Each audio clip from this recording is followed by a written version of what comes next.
और इस वक्त बड़ी खबर आ रही है, नक्सलियों के खिलाफ सबसे बड़ा ऑपरेशन जो है वो जारी है। छत्तीसगढ़ के गरियाबंद में एनकाउंटर चल रहा है और बड़ी खबर इस वक्त ये आ रही है कि अब तक 20 नक्सली मार गिराए गए हैं। तो नक्सलियों के खिलाफ अब तक का सबसे बड़ा ऑपरेशन इसे बताया जा रहा है और उसकी वजह यह है कि 60 नक्सली जो हैं वो घेरे गए हैं। करीब 1000 जवान हैं जिन्होंने 60 नक्सलियों को घेरा है। 20 नक्सली जो हैं वो अब तक मार गिराए गए हैं। 15 के शव बरामद हो चुके हैं। एनकाउंटर में 1 करोड़ का इनामी नक्सली जो है वो भी ढेर कर दिया गया है। तो यहाँ पर बहुत बड़ी खबर है। जिस तरह से हम जानते हैं कि गृह मंत्री अमित शाह जो हैं वो ये बात कह चुके हैं कि 2026 तक नक्सल जो है उसका खात्मा हो जाएगा। उमा सुधीर हमारी सहयोगी हमारे साथ यहाँ पर जुड़ रही। उमा, इस वक्त आपको क्या अपडेट मिल रहा है इस मामले में?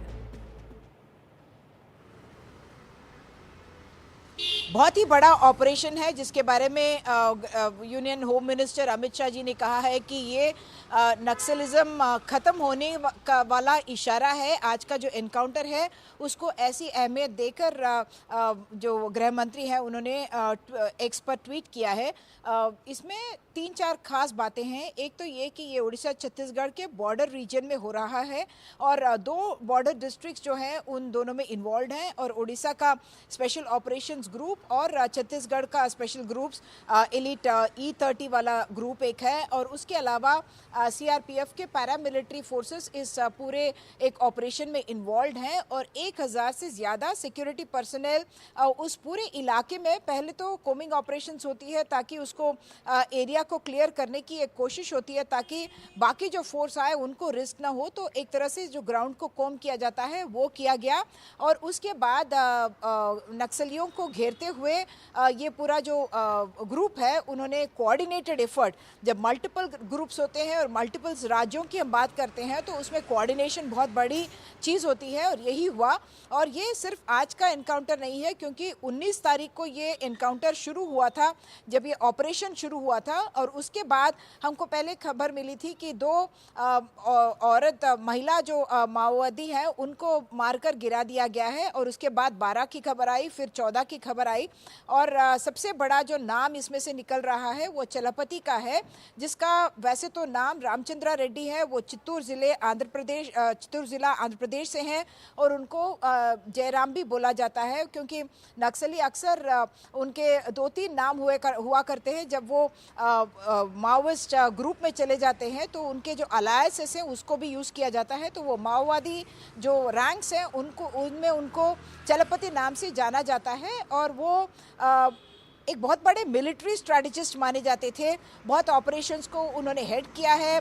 बहुत वोरेशियस रीडर यानी कि बहुत पढ़ाई करते हैं, इंटेलेक्चुअल उनके जो एबिलिटीज़ हैं उनके बारे में माओवादी काफ़ी बात करते हैं कि उनका जो प्रोवेस है वो बहुत स्ट्रांग है और मिलिट्री स्ट्रैटेजी भी बहुत स्ट्रांग है। उनके साथ उनकी जो बीवी है अरुणा, वो भी अक्सर जो तस्वीरें हमको बहुत कम मिलती हैं माओवादियों की यूजुअली, लेकिन चलपति की एक सेल्फी तस्वीर है अपने बीवी के साथ, अरुणा के साथ। और ये वो आदमी है जो न सिर्फ आंध्र प्रदेश के बल्कि काफ़ी सारे राज्यों में वो मैनेज किया करते थे। उड़ीसा, छत्तीसगढ़, आंध्र प्रदेश के श्रीकाकुलम जिला, वो सारा जो एरिया है वो इलाका इन्होंने मैनेज किया है। इसमें एक और ख़ास बात, सेंट्रल कमेटी के एक और मेंबर के मौत की भी खबर आ रही है। उसकी जो अभी पुष्टि अभी नहीं हो पाई है लेकिन मनोज नाम के एक आदमी की बात हो रही है। उसके अलावा एक मिलिट्री कमांडर हैं उनकी भी बात आ रही है।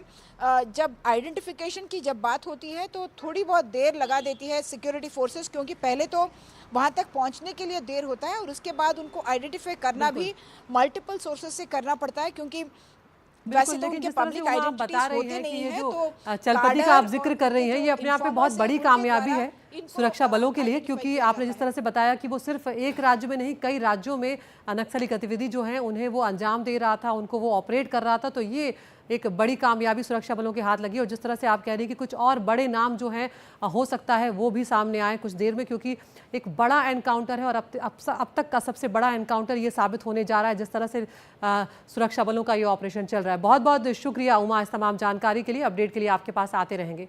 तो इस पूरे मामले पर गृह मंत्री अमित शाह ने ट्वीट भी किया है। उन्होंने लिखा है कि सुरक्षा बलों की बड़ी कामयाबी है। उन्होंने लिखा है कि अंतिम सांस ले रहा है नक्सलवाद और नक्सल मुक्त भारत बनाने की दिशा में ये बहुत बड़ा कदम है और ये वाकई में बहुत बड़ा ऑपरेशन है। खुद गृह मंत्री अमित शाह ने ये डेडलाइन दी है कि 2026 तक देश से नक्सलवाद जो है उसे पूरी तरह से खत्म कर दिया जाएगा और ये बड़ा ऑपरेशन उसी की एक कड़ी है।